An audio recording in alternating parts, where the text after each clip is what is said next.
1, 2, 3, go!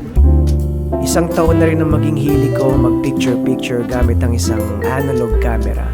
Ito nga pala ang Agfa Optima Sensor 200 na nabili ko sa isang thrift shop. Kung paano ako napunta sa ganitong hilig ay dahil sa libro ni Saul Leiter na tiyambang nakita sa isang library. Bumili rin ako ng kopya ng libro niya para meron akong personal na kopya at reference na rin ng mga gawa niya.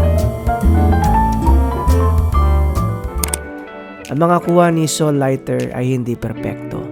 Hindi kagaya ng mga kasabayan niya.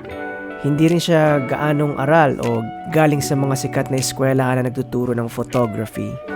Pero mga pitik niya may kung anong feeling tuwing tinitingnan. Sinubukan ko rin gayahin ng mga kuha niya gamit ang aking phone camera. Kaso parang palaging may kulang. May lalim kasi palagi ang dimension ng mga kuha ni Leiter. Hindi kagaya ng litratong kuha sa digital na parang palaging flat, na palaging kulang. Ang Kodak Ektar 100 ang unang negative film na sinaksa ko sa camera. Okay naman ang mga unang kuha. Nagustuhan ko naman.